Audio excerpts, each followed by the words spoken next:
நீங்கள் எப்போதாவது ஒரு சாதாரண விஷயத்தை மிக உன்னிப்பா கவனிச்சிருக்கீங்களா? அதாவது, நாம நமது வீட்ட எவ்வளவுதான் பெருக்கி மாப் போட்டு சுத்தமா தொடச்சு வச்சிருந்தாலும், காலையில ஜன்னல் வழியா ஒரு சூரிய ஒளிக்கதிர் உள்ள வரும்போது அத பாருங்க. ஆமா, அந்த ஒளியில நிறைய தூசிகள் பறக்கறத நம்ம பார்க்கலாம். கரெக்ட். அந்த ஒளியின் பாதையில காத்துல மிதக்கிற ஆயிரக்கணக்கான சிறு தூசிகளை பார்க்க முடியும்.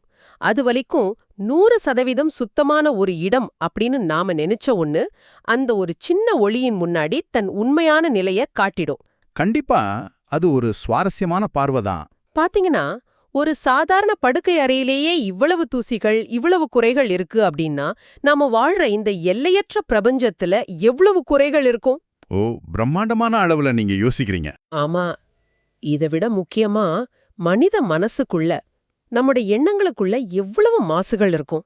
இந்த முடிவற்ற தூசிகளை பிரபஞ்ச அளவிலும் சரி, மனித மனதின் மிக ஆழத்திலும் சரி, ஒரே நேரத்துல துடைத்தெறியும் ஒரு மாபெரும் காஸ்மிக் ஃபில்டர், அதாவது ஒரு பிரபஞ்ச வடிகட்டி இருந்தா எப்படி இருக்கும்? வாவ், அப்படி ஒரு வடிகட்டி இருக்கிறது சாத்தியம் அப்படின்னா, அது அறிவியலையும் தாண்டிய ஒரு மாபெரும் தத்துவமா தான் இருக்க முடியும். அது ஏன் அப்படி சொல்றீங்க? ஏன்னா, தூய்மைப்படுத்துதல் அப்படிங்கிறது இயற்பியல் விதிகளின்படியே மிகவும் கடினமான ஒரு செயல். நீங்க ஒரு பக்கம் வீட்டை சுத்தம் செய்யும் போதே மறுபக்கம் குப்பைகள் சேர்ந்துகிட்டே தான் இருக்கும். ஓ, இது அந்த என்ட்ரோபி விதியோட தொடர்புடையதா? மிகச்சரி. இதைத்தான் நாம அறிவியல்ல என்ட்ரோபி அப்படின்னு சொல்லுவோம். அதாவது, இந்த பிரபஞ்சத்துல உள்ள எந்த ஒரு அமைப்பும் காலப்போக்குல தானாகவே சிதைவை நோக்கியும் ஒழுங்கின்மையை நோக்கியும் தான் நகரும். சரியா சொன்னீங்க. ஆனா, அந்த இயற்பியல் விதிகளையே தாண்டி எந்த விதமான பிழைகளோ மிச்சங்களோ இல்லாம ஒட்டுமொத்த பிரபஞ்சத்தையும், அதே சமயம் மனிதனின் மிக நுட்பமான மனதையும் ஒரே நேரத்துல சுத்தப்படுத்தும் ஒரு மாபெரும் சக்தி இருக்குன்னு 19ஆம் நூற்றாண்டுல வாழ்ந்த ஒரு சிந்தனையாளர் மிக துல்லியமா பதிவு செஞ்சிருக்காரு. ஓ, நீங்க வள்ளலார் பற்றி பேசுறீங்கன்னு நினைக்கிறேன். ஆமா, அவரேதான். அவர் எழுதிய குறிப்புகள்ல உள்ள ஆழமான உண்மைகளைத்தான் நாம இன்னைக்கு இந்த ஆழ்ந்த ஆய்வுல ஆராயப் போறோம்.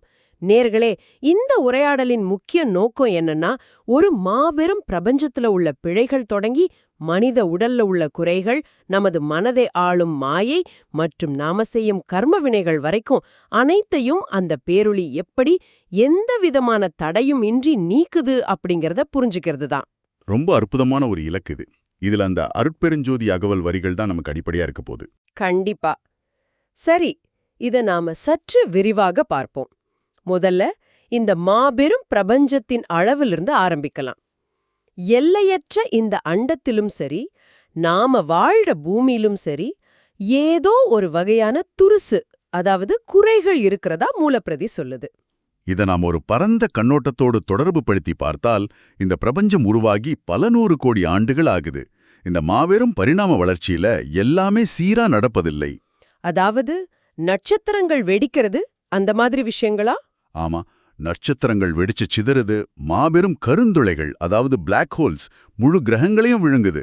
பல அழிவுகளும் ஆக்கங்களும் தொடர்ந்து நடந்துகிட்டே இருக்கு. பூமியில நடக்கிற இயற்கை சீற்றங்கள் கூட இதுல அடங்குமா? கண்டிப்பா. நாம வாழ பூமியிலும் இயற்கை சீற்றங்கள், பருவநிலை மாற்றங்கள் அப்படின்னு பல முரண்பாடுகள் எழும்போம். இந்த மாபெரும் இயக்கத்துல இயற்கையாகவே உருவாகும் முரண்பாடுகளை அல்லது தேவையற்ற கழிவுகளைத்தான் ஒரு வகையான மாசுகள் அப்படின்னு நம்ம புரிஞ்சுக்கலாம். ஓ, இப்ப புரியுது. இத நான் இப்படி புரிஞ்சுக்கிறேன்.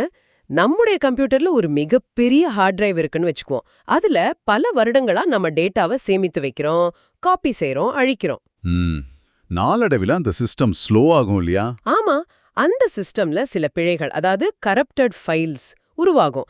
தேவையில்லாத குப்பைகள் சேரும். சில நேரங்கள்ல வைரஸ்கள் கூட உருவாகும் இல்லையா? ஆமா, ரொம்ப சரியான ஒரு ஒப்பீடு. அந்த மாதிரி இந்த பிரபஞ்சமும் ஒரு மாபெரும் சிஸ்டம். அதுல ஏற்படும் வைரஸ்கள் தான் இந்த குறைகள். அப்படியானால் நாம பேசிட்டு இருக்கிற அந்த பேரொளி அப்படிங்கிறது ஒரு மாபெரும் காஸ்மிக் ஆன்டி வைரஸ் போல செயல்படுதா? அந்த உதாரணத்தை நம்ம இன்னும் கொஞ்சம் ஆழமா பார்க்கலாம். ஒரு சாதாரண ஆன்டிவைரஸ் கம்ப்யூட்டர்ல உள்ள ஒரு வைரஸை கண்டுபிடிச்சா என்ன செய்யும்? அது அந்த வைரஸை அழிக்க முயற்சிக்கும், இல்லைன்னா அதை குவாரண்டைன் பண்ணி வைக்கும். செயல்பட விடாம தனிமைப்படுத்தி வைக்கும். ஆனா இங்கே குறிப்பிடப்படும் அந்த பேரொளியின் செயல்பாடு முற்றிலும் வேறானது. ஓ, அது வைரஸை அழிக்காதா? அது குறைகளை தனிமைப்படுத்துவதில்லை, மாறாக அந்த அமைப்பையே முற்றிலுமா சிறிதும் மிச்சமின்றி தன் கட்டுப்பாட்டுக்குள்ள கொண்டு வந்து சீரமைக்குது. அதாவது அந்த ஒட்டுமொத்த சிஸ்டத்தையே மாற்றி அமைக்குதா? ஆமா, பிழையான கோப்புகளை அழிப்பதற்கு பதிலா அந்த ஹார்ட் டிரைவின் அடிப்படை ஆபரேட்டிங் சிஸ்டத்தையே மிகச்சரியா மீண்டும் எழுதுது அப்படின்னு சொல்லலாம். எவ்வித தடங்களுமின்றி பிரபஞ்சத்தின் அத்தனை முரண்பாடுகளையும் அது தன்னுடைய இயல்பான ஓட்டத்துக்குள்ள கொண்டு வந்து விடுது. வாவ்! ஆனா ஒரு நிமிஷம், பிரபஞ்சத்துல நடக்கிற அழிவுகளுக்கும் மாபெரும் கருந்துளைகளின் செயல்பாடுகளுக்கும் இப்படி ஒரு ஆபரேட்டிங் சிஸ்டம் மூலம் தீர்வு காண்பது கேட்கறதுக்கு ரொம்ப பிரம்மாண்டமா இருக்கு. ஆமா, பிரம்மாண்டமானதுதான். ஆனா அடுத்ததா இந்த உரையாடல் அப்படியே நேர்மாறா திரும்புது. பிரபஞ்ச அளவுல இருந்து நேரடியாக மனித உடலுக்குள்ள இறங்குது. அண்டத்தின் மாசுகளை நீக்கும் அதே சக்திதான் மனித உடலின், அதாவது பிண்டத்தின் மற்றும் உயிரின் குறைகளையும் நீக்குதுன்னு ஒரு வாதம் முன்வைக்கப்படுது.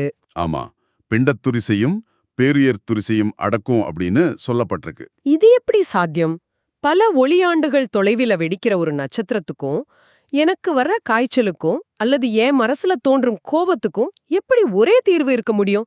இது கேட்கறதுக்கு ரொம்ப கவித்துவமா இருக்கு. ஆனா நடைமுறையில இது எப்படி செயல்படும்? இங்கே மிகவும் ஆச்சரியப்பட வைக்கும் விஷயம் என்னவென்றால், அண்டம் வேறு பிண்டம் வேறு அப்படிங்கிற பார்வையை உடைக்கிறது தான். நீங்க ஒரு ஃப்ராக்டல் வடிவத்தை பார்த்திருக்கீங்களா? ஃப்ராக்டல்னா அந்த ரிப்பீட் ஆகுற பேட்டர்ன் அதானே? அதேதான். ஒரு பெரிய மரத்தின் கிளை எப்படி பிரிந்து போகுதோ அதே வடிவத்துல தான் அந்த மரத்தின் இலையில உள்ள நரம்புகளும் பிரிந்து செல்லும். ஹோஹோ, அதாவது பெரிய அளவுல நடக்கிற ஒரு விஷயம் மிகச் சிறிய அளவிலும் துல்லியமா அப்படியே நடக்கும். துல்லியமா சொன்னீங்க. பிரபஞ்சமும் அப்படித்தான் வடிவமைக்கப்பட்டிருக்கு. உங்களது உடல்ல உள்ள ஒவ்வொரு அணுவும் பல கோடி ஆண்டுகளுக்கு முன்னாடி வெடிச்சு சிதறிய ஒரு நட்சத்திரத்திலிருந்து வந்தவைதான். வாவ்! நாமெல்லாம் நட்சத்திர துகள்களால் ஆனவர்கள் அப்படின்னு அறிவியலும் சொல்லுது. ஆமா. ஆக பிரபஞ்சத்தை இயக்கும் அதே அடிப்படை ஆற்றல் விதிதான் உங்கள் உடலில் செல்களையும் இயக்குது. அப்படியானால் மாபெரும் விண்மீன் திரள்களை ஒருங்கிணைக்கும் அதே ஈர்ப்பு விசையும் சக்தியும் தான் என் உடல்ல உள்ள டிஎன்ஏவை சரி செய்தா? அடிப்படையில ஆம். நமது உடல் பல்வேறு நோய்களுக்கும் சோர்வுகளுக்கும் ஆளாகக்கூடியது. இதத்தான் பௌதிக குறைகள் அப்படின்னு சொல்றோம். அப்போ உயிரின் குறைகள்னா என்ன? உயிரில ஒட்டிக்கிட்டு இருக்கிற அறியாமை, பற்று, தவிப்பு இதெல்லாம் தான் உயிரின் குறைகள். வெளியிலிருந்து ஒரு சக்தி வந்து உங்களை குணப்படுத்துது அப்படின்னு இந்த தத்துவம் சொல்லல. பின்ன எப்படி நடக்குது? மாறாக பிரபஞ்சத்தை இயக்கும் அந்த மாபெரும் பேரொளி ஏற்கனவே உங்க உயிருக்குள்ள, உங்க உடலின் ஒவ்வொரு செல்லுக்குள்ளும் ஒரு அடிப்படை ஆற்றலா ஊடுருவி இருக்கு. ஓ, அந்த ஆற்றல் நமக்குள்ளேயே இருக்கு. கண்டிப்பா. அந்த ஆற்றலை நாம விழிப்படைய செய்யும்போது அது அண்டத்தை சரி செய்வது போலவே நமது உடலின் செல்களையும் உயிரின் தன்மையும் எந்த பாகுபாடும் இல்லாம சரி செய்யுது. அதற்கு கருந்துளைகளும் ஒண்ணுதான், மனிதனின் கண்ணீரும் ஒண்ணுதான். இங்கேதான் விஷயம் உண்மையிலே மிக சுவாரஸ்யமாக மாறுது. ஏன்னா உடல், உலகம், பிரபஞ்சம் என நாம கண்ணால் காணக்கூடிய அல்லது அறிவியலால் அளவிடக்கூடிய பிசிக்கலான விஷயங்களை பத்தி பேசிட்டு இருந்த நாம சடார் என்று சைக்கலாஜிக்கலான அதீத மனோதத்துவ விஷயங்களுக்குள்ள நுழையிறோம். ஆமா, அடுத்த கட்டம் அதுதான். காரணம், அடுத்து நாம எதிர்கொள்வது மாயை அப்படிங்கிற ஒரு மிகப்பெரிய தடைய, உயிருடன் ஒட்டிக்கொண்டிருக்கும் மாயை. பலரும் மாயை அப்படின்னா ஏதோ கண்கட்டி வித்த அப்படின்னு நினைக்கிறாங்க. நிஜத்துல இந்த மாயை எப்படி செயல்படுது? பாத்தீங்கன்னா, மாயை அப்படிங்கிறது கண்கட்டி வித்தை அல்ல, அது ஒரு மாபெரும் உளவியல் பிரமை. அதாவது ஒரு சைக்கலாஜிக்கல் இல்யூஷன். உளவியல் பிரமைனா கொஞ்சம் விளக்கமா சொல்ல முடியுமா? அதாவது நாம எது நிஜம் இல்லைன்னு நினைக்கிறோமோ அதை நிஜம்னு நம்புவதும், எது நிலையானதோ அதை மறந்து விடுவதும், நம்முடைய ஈகோ அல்லது அகங்காரத்தை நம்முடைய உண்மையான அடையாளம்னு நம்புவதுதான் மாயை. ஓ, அந்த ஈகோ தான் எல்லாத்துக்கும் காரணமா? ஆமா, இது ஒரு ஒற்றை புள்ளி அல்ல, இது ஒரு சிலந்தி வலை போல பல கிளைகளாக விரிஞ்சுகிட்டே போகும். சமூக அந்தஸ்து, பணம், புகழ், உறவுகள், கோபம், பயம் என அது ஒரு மாபெரும் வலையா விருந்து மனித உயிரை முழுமையா தன் கட்டுப்பாட்டுல வச்சிருக்கும். இதத்தான் மாயையின் விரிவு அப்படின்னு சொல்றாங்களா? மிகச்சரி, அது வலையாய் பரவிக்கிட்டே இருக்கும். இத நாம இன்றைய காலத்து நவீன தொழில்நுட்பத்தோடு ஒப்பிட்டு பார்த்தா இன்னும் சுலபமா புரியும்னு நினைக்கிறேன். இந்த மாயை அப்படிங்கிறது நாம கண்கள்ல மாட்டிக்கொள்ளும் ஒரு அதிநவீன வர்ச்சுவல் ரியாலிட்டி ஹெட்செட் போல இருக்கு. வாவ், ரொம்ப புதுமையான ஒரு ஒப்பீடு. பாருங்களேன், நீங்க ஒரு மிக துல்லியமான வர்ச்சுவல் ரியாலிட்டி கேம் விளையாடுறீங்கன்னு கற்பனை செஞ்சு பாருங்க. கண்கள்ல அந்த ஹெட்செட்டை மாட்டிக்கிட்டதும் நீங்க வேற ஒரு உலகத்துக்கே போயிடுறீங்க. ஆமா, அந்த இருட்டறைக்குள்ள நம்ம முழு கவனமும் போயிடும். அங்க ஒரு ஆழமான பள்ளத்தாட்டின் விளிம்புல நீங்க நிற்பது போல காட்டப்பட்டா உங்க உடம்புல நிஜமாவே வியர்க்கும், இதயம் வேகமா துடிக்கும், பயத்துல தடுமாறுவீங்க. கண்டிப்பா. உடம்பு அதை நிஜம்னு நம்ப ஆரம்பிச்சிடும். அந்த உங்களை துரத்தும் மிருகங்கள், நீங்க சேகரிக்கும் நாணயங்கள் எல்லாமே அந்த கேமுக்குள்ள மிக முக்கியமானவையா தெரியும். அந்த கேமுக்குள்ள இருக்கிற வரைக்கும் அதுதான் உங்க முழுமையான நிஜம். சரியா சொன்னீங்க. ஆனா நிஜத்துல நீங்க உங்க அறையில தான் பாதுகாப்பா ஒரு சோஃபாவில அமர்ந்திருக்கீங்க. அந்த வர்ச்சுவல் உலகமே ஒரு மாயை. கரெக்ட். அந்த கேம்ல உள்ள பல்வேறு லெவல்கள், காடுகள், அரக்கர்கள் எல்லாம் தான் அந்த மாயையின் மாபெரும் விரிவு. ஆனா அந்த பேரொளி இங்கே என்ன செய்யுது அப்படிங்கிறது தான் அற்புதம். அது மாயைய எந்தவித சந்தேகமும் இன்றி துளி கூட தயக்கமின்றி அறுத்தெரியுது அப்படின்னு சொல்லப்படுது. அதாவது ஐரற அடக்கும் அப்படின்னு அகவல் வரிகள் சொல்லுது. ஆமா, அதாவது அந்த ஒளியானது நீங்க விளையாடிக்கிட்டு இருக்கிற கேமுக்குள்ள வந்து உங்களுக்கு உதவி செஞ்சு அந்த டைனோசரை எல்லாம் அழிக்கிறது கிடையாது. ஓ, கேம்குள்ள வந்து சண்டை போடாதா?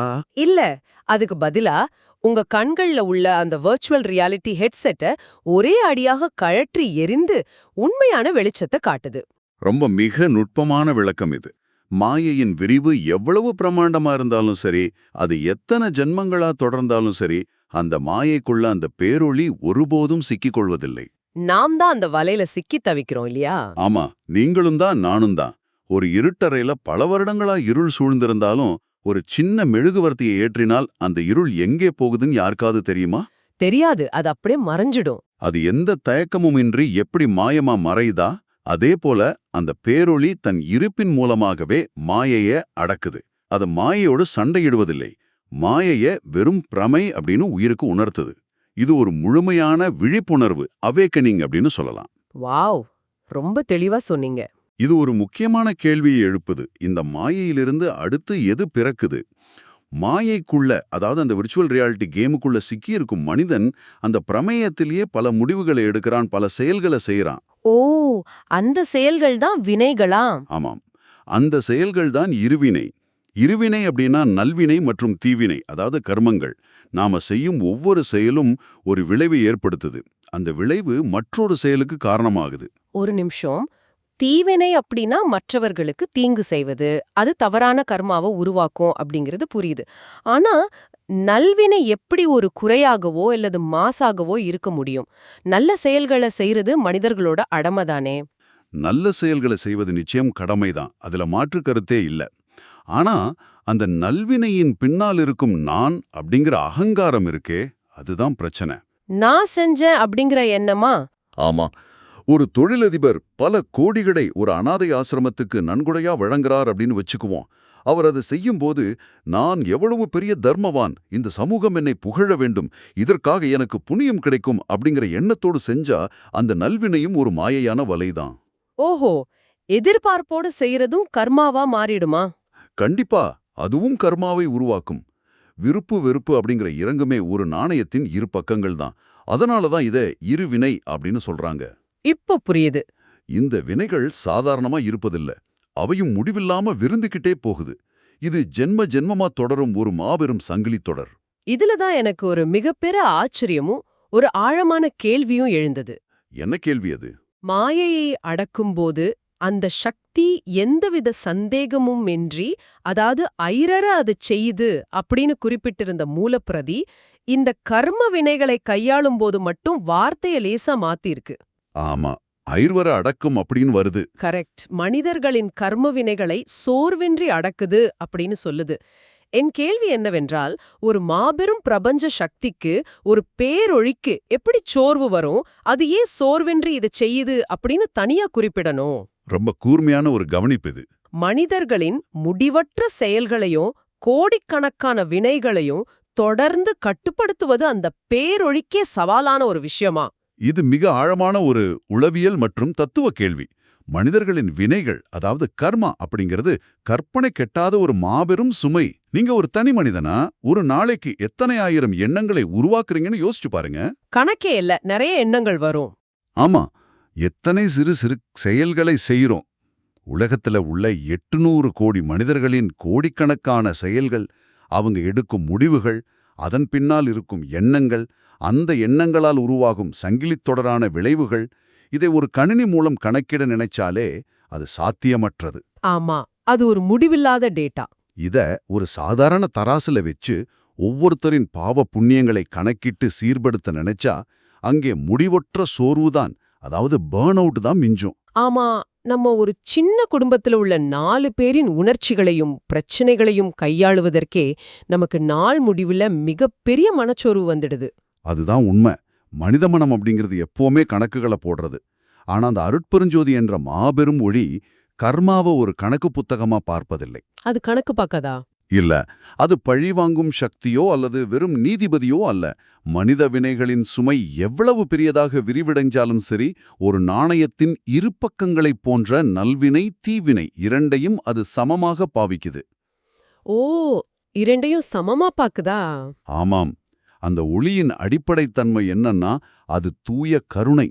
ஒரு தாய் தன் குழந்தையோட பல 100 தவறுகளை சோர்வில்லாம எப்படி மன்னிக்கிறாளோ, அதைவிட கோடி மடங்கு முடிவற்ற கருணையோடு மனிதர்களின் அத்தனை கர்ம வினைகளையும் அது சோர்வின்றி சீரமைத்து அந்த உயிரை விடுதலை செய்யுது. வாவ், இது கேட்கவே ரொம்ப நெகிழ்ச்சியா இருக்கு. அங்கே பரிதாபமோ கணக்கிடுதலோ இல்ல.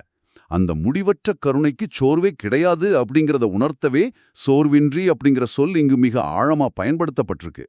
கர்மாவை அது செயல்களால் அறுப்பதில்லை, மரக கருணையால் கரைக்குது. வாவ், அந்த ஒற்றை வார்த்தைக்குள்ள இவ்ளோ பெரிய இயக்கமே அடங்கியிருக்கு அப்படிங்கறத நினைக்கும்போது மிகவும் பிரமிப்பா இருக்கு. சந்தேகமின்றி மாயையை அறுப்பது விழிப்புணர்வின் உச்சம் அப்படின்னா, சோர்வின்றி கர்மாவை கரைப்பது கருணையின் உச்சம். மிகச் சிறப்பா தொகுத்து சொல்லிட்டீங்க. இதைவிட மிக சரியா பிரபஞ்சத்தின் இயக்கத்தை விளக்கிட முடியாதுன்னு தோணுது.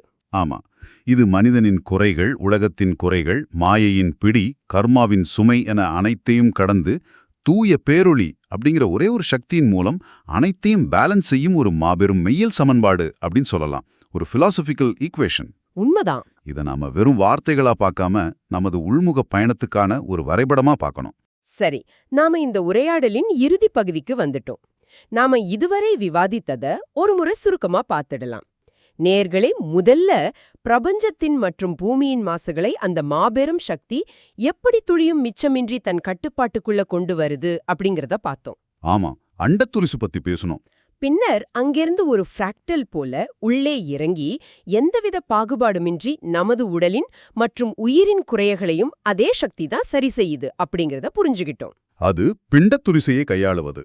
அதன் பிறகு நமது கண்களை மறைத்திருக்கும் மாயை அப்படிங்கிற விர்ச்சுவல் ரியாலிட்டி வலையை தன் விழிப்புணர்வால் எந்த தயக்கமுமின்றி அறுத்தெறிந்து இறுதியாக நமது முடிவற்ற கர்ம வினைகளின் மாபெரும் சுமையை தன் எல்லையற்ற கருணையால் சோர்வின்றி அடக்கி ஆளுது அப்படிங்கறத மிக தெளிவா பார்த்தோம். ஒவ்வொரு தனி மனிதனும் எப்படி தன்னுடைய வெளியுலக போராட்டங்களிலிருந்து படிப்படியா தன் அகவுலகத்தின் மிக ஆழமான மையத்தை நோக்கி பயணம் செய்யணும் அப்படிங்கறத இந்த தத்துவம் மிக சிறப்பா நமக்கு உணர்த்தது. ஆக இதெல்லாம் நமக்கு உணர்த்துவது என்ன? நீங்க இதை கேட்டுக்கிட்டு இருக்கீங்க அப்படின்னா உங்களுக்காகவே ஒரு விஷயத்த சொல்ல விரும்புறேன். நாம தினமும் பல்வேறு குழப்பங்கள், வேலைப்பளு, மன அழுத்தம், நம்மால் திருத்தவே முடியாதுன்னு தோன்றும் சில உறவுகள் என பல விஷயங்களை சுமந்துக்கிட்டு ஓடிக்கிட்டு இருக்கோம். ஆமா, அதுதான் இன்றைய மனித வாழ்வின் யதார்த்தம். நம்ம பல நேரங்கள்ல நம்மால் எதையுமே மாற்ற முடியாதுன்னு சோர்வடைறோம். ஆனா சிந்திச்சு பாருங்க, ஒரு மாபெரும் பேரொளி பல கோடிக்கணக்கான நட்சத்திரங்களைக் கொண்ட ஒட்டுமொத்த பிரபஞ்சத்தின் மாசுகளையும் பல ஜென்மங்களா தொடரும் நமது ஆழமான மாயைகள் மற்றும் வினைகளையும் அத்தனை சுலபமாகவும் சோர்வின்றியும் சுத்திகரிக்க முடியும் அப்படின்னா, உற்று நோக்கினா நமக்குள்ள இருக்கும் சாத்தியக்கூறுகள் எவ்ளோ பிரமாண்டமானவை. ரொம்ப அற்புதமான ஒரு பார்வை இது. இந்த இடத்துல நாம விவாதித்த அனைத்தையும் தாண்டி ஒரு புதிய ஆழமான கேள்வியை உங்களிடம் விட்டு செல்ல விரும்புறேன். நாம அனைவரும் இந்த மாயை அப்படிங்கிற இருளை விட்டு ஒளிய நோக்கி செல்லணும்னு தான் போராடிக்கிட்டு இருக்கோம். ஆனா அந்த இருளை, அந்த வர்ச்சுவல் ரியாலிட்டி வலையை எந்த தயக்கமும் இன்றி அறுத்தெறியும் சக்தி அந்த பேரொளிக்கு இருக்கு அப்படின்னா, ஒருவேளை அந்த மாயைய ஆரம்பத்துல உருவாக்கியதே அந்த ஒளிதானோ? ஓ, இது ஒரு மிகப்பெரிய கேள்வி. நாமெல்லாம் ஒளியின் உண்மையான மதிப்பையும் கருணையின் ஆழத்தையும் முழுமையா உணர்ந்து கொள்வதற்காக அந்த பிரபஞ்ச சக்தியே நமக்காக உருவாக்கிய ஒரு மாபெரும் பயிற்சி களம்தானா இந்த மாயையும் கர்மாவும். இருள் இல்லாவிட்டா வெளிச்சத்தின் அருமை எப்படி தெரியும்? இந்த சிந்தனையோடும் இந்த கேள்வியோடும் உங்களை விட்டு செல்றோம். நீங்களே இதை சற்று ஆழமா சிந்திச்சு பாருங்க. இந்த உரையாடல் உங்களுக்கு பல புதிய திறப்புகளை அளித்திருக்கும்னு நம்புறேன். மீண்டும் ஒரு அற்புதமான ஆழ்ந்த ஆய்வுல சந்திப்போம்.